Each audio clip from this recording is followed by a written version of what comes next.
permettez-nous de commencer. La communication proposée est fondée sur l'expérience scientifique et pédagogique d'une équipe de professeurs et étudiants du département des technologies de traduction, jointe au bureau de traduction à CAMWest, dont 2 dirigeants du dit bureau.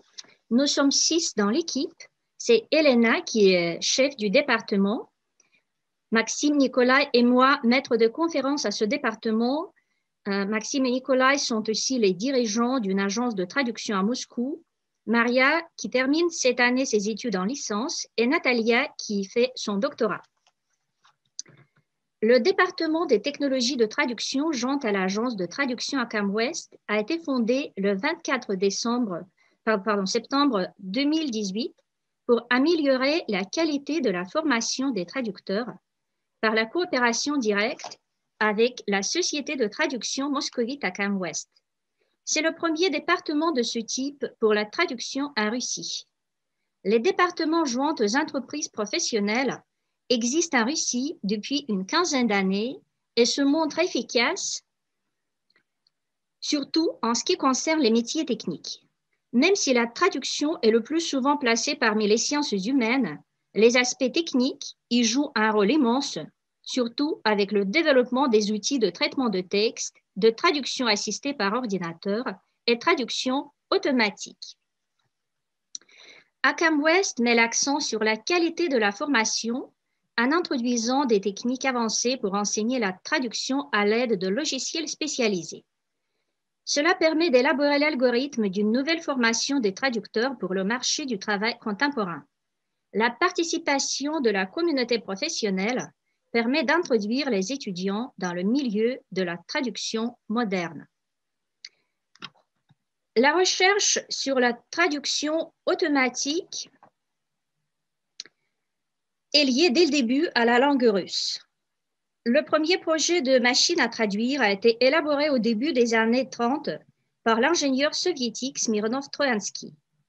Aux années 50, la situation politique et l'intérêt pour les recherches scientifiques de l'URSS ont poussé les Américains vers les recherches en traduction automatique russe-anglais. Les chercheurs soviétiques n'étaient pas moins impliqués dans les recherches de la traduction automatique, dite aussi mécanique. En lisant leurs publications, nous découvrons les noms illustres de la linguistique soviétique et en même temps, nous trouvons qu'une partie immense des recherches était due aux jeunes. Notre département soutient cette bonne tradition et les meilleures pratiques servent de base pour la recherche scientifique avec une forte implication des étudiants. Ces derniers se penchent sur la préédition et la post-édition de la TA, contrôle qualité, type des erreurs de la TA statistique et neuronale, attitude de la société envers les technologies de traduction. Certains résultats de leurs recherches font partie de cette présentation. Ici, je voudrais donner la parole à Natalia qui parlera d'une partie de sa recherche.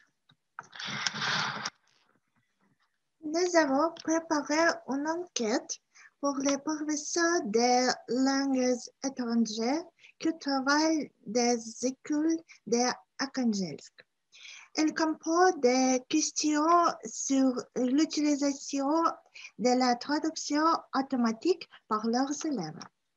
Cette enquête a été menée 2 fois, en 2018 et 2020. Le résultat montre que l'attitude des légats de la TA change rapidement.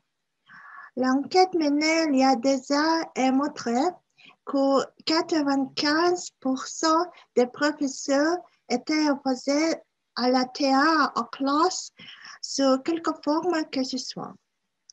Dans le même temps, des personnes interrogées ont noté que les qualités de la TA étaient très faibles et que les élèves n'avaient pas les compétences nécessaires pour l'utiliser d'une manière efficace. Certains des enseignants ont même cité des phrases incorrectes et ridicules de copies de leurs élèves, effectuant de la traduction automatique. Cette année, nous avons repris les sondages. Les résultats montrent que l'attitude est plutôt neutre.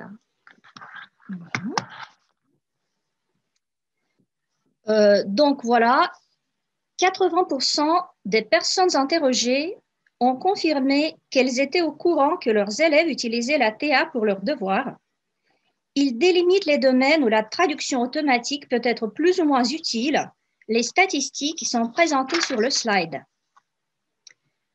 La plupart des participants cette année ont avoué s'adresser eux-mêmes à la traduction automatique dans les cas que vous voyez sur le slide. Ces données sont très différentes des témoignages négatifs sur la mauvaise qualité de la TA il y a 2 ans. Ces changements semblent liés à 2 facteurs. Premièrement, le développement rapide des systèmes de TA et leur entrée durable dans nos vies font de la TA une partie intégrante de la réalité moderne. La tâche du système éducatif russe n'est pas de s'opposer à cette nouveauté, ce qui est impossible, mais d'apprendre à l'utiliser efficacement. Deuxièmement, la qualité de la traduction automatique s'améliore. De nouveaux modèles, traduction automatique neuronale, sont développés et mis en œuvre. La quantité de données pour l'apprentissage automatique augmente. Des systèmes adaptés à la traduction de textes spécialisés apparaissent. Les utilisateurs, y compris les enseignants, voient la qualité de la TA s'améliorer et commencent à y réagir moins négativement. Cependant, les stéréotypes résistent. Toujours le même sondage montre que la majorité de professeurs sont convaincus qu'ils peuvent comprendre si leur élève a utilisé la traduction automatique. Cela semble dû au fait qu'ils ont l'habitude de repérer facilement les erreurs évidentes de la TA statistique. Structure syntaxique de la langue source, incohérence, mauvais choix de mots, mais les systèmes modernes de TAN peuvent éviter les erreurs tellement évidentes. Ils peuvent produire une traduction qui semble tout à fait fluide et naturelle, mais contient un certain nombre d'erreurs sur le fond et aussi des erreurs de forme. En outre, 20% des personnes interrogées affirment que les élèves n'utilisent pas du tout la traduction automatique, ce qui provoque des doutes. Il est plutôt probable que ces enseignants ne repèrent pas les traces de la TA dans les copies.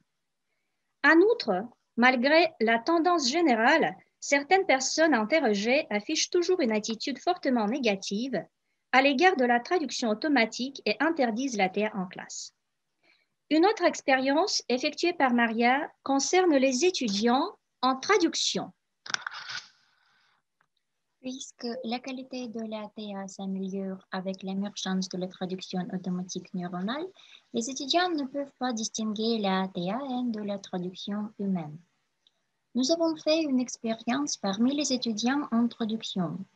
Nous leur avons proposé 2 textes, une traduction effectuée par un moteur de TAN et une traduction automatique statistique. Il fallait décider si c'était la traduction humaine ou faite par un moteur de TA. Notre expérience relève que 90% des participants ont pensé que le premier texte était traduit par un moteur humain et le second par un moteur de TA. Seulement 10% des étudiants ont compris que les 2 textes étaient traduits par un moteur de TA. Et ce sont les étudiants impliqués eux-mêmes dans la recherche de la TAN. Alors, 90% des participants ne distinguent pas la TAN de la traduction humaine, ils identifient facilement la TA statistique. Les participants étaient déroutés par la fluidité de la TAN, parce qu'ils n'ont pas assez d'expérience en traduction et leurs propres traductions n'ont pas encore le niveau professionnel. Donc, les étudiants ne peuvent pas évaluer correctement la qualité de la traduction automatique. Cela pose problème parce que la TA est un outil qui facilite le travail du traducteur humain. Mais avant d'utiliser des outils sophistiqués, il faut apprendre à traduire manuellement pour acquérir les compétences de base. Cependant, il est évident que nous ne pouvons pas interdire aux étudiants d'utiliser les moteurs de TA. Il faut donc faire face au problème du recours sauvage à la traduction automatique. Comme nous l'avons constaté, l'automatisation de la traduction provoque des changements profonds dans la formation de traducteurs, mais aussi dans l'évaluation de leurs copies. D'une part, le recours au système de la TA témoigne de leurs compétences techniques. D'autre part, la question se pose si les enseignants évaluent la traduction de tel ou tel étudiant ou tel moteur de traduction. Il arrive que les copies rendues pour l'évaluation ne contiennent presque que la TA brute, sans édition quelconque, ou avec une quasi-édition quand seulement les erreurs les plus évidentes sont corrigées.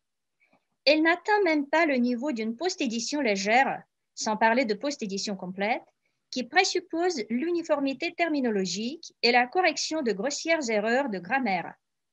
Grand nombre d'étudiants ne corrigent que les éléments qui peuvent, selon eux, dénoncer l'utilisation de la TA, parfois sans remarquer des erreurs plus graves.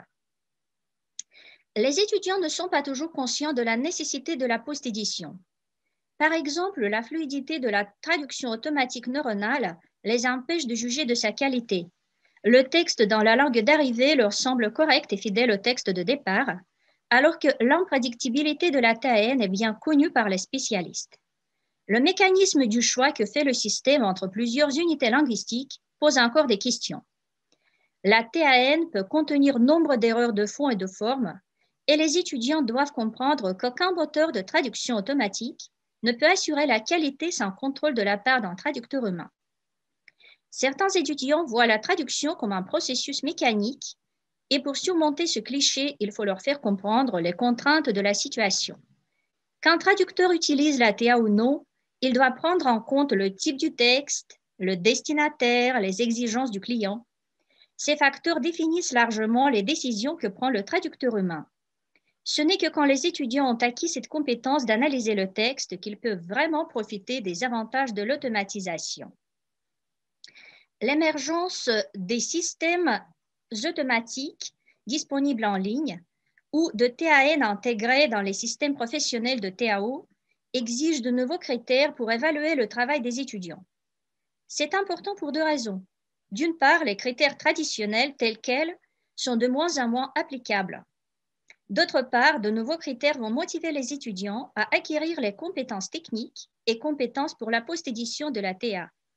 La demande pour ces dernières est élevée sur le marché de la traduction et les agences exigent de plus en plus souvent que les jeunes traducteurs en fassent connaissance à l'université. Vous voyez à gauche les critères traditionnels pour l'évaluation de la traduction dans les universités russes. Ces critères ne conviennent plus à l'évaluation de la traduction avec l'aide des systèmes automatiques. Ainsi, les systèmes respectent les exigences techniques bien mieux que les étudiants. En même temps, la correction orthographique ne suffit pas pour assurer la qualité parce qu'il y a aussi des erreurs grammaticales, stylistiques, lexicales, sans parler des erreurs de fond. Le respect du texte original pose aussi problème. L'équivalence entre les textes de départ et d'arrivée dans les termes de leur fonction et la réaction du destinataire est difficile à évaluer, même en ce qui concerne la traduction humaine, sans parler de la traduction automatique. Nous avons donc besoin de nouveaux critères qui permettraient de traduire l'abstraite catégorie de l'adéquation en chiffres. En plus, il faut élaborer les critères pour évaluer la post-édition effectuée par les étudiants qui s'inscrit difficilement dans le cadre traditionnel de l'édition. Les aspects techniques, didactiques et psychologiques de la TA sont régulièrement discutés au colloque « Technologie moderne de la traduction » organisé par notre département, dont la dernière édition « Traduction automatique entre stéréotypes et nouvelles opportunités » le 13 et 14 novembre 2020 a attiré l'attention des universitaires et professionnels de toute la Russie.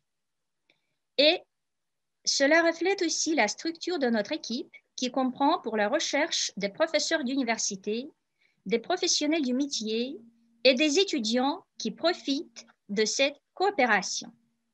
Merci pour votre attention.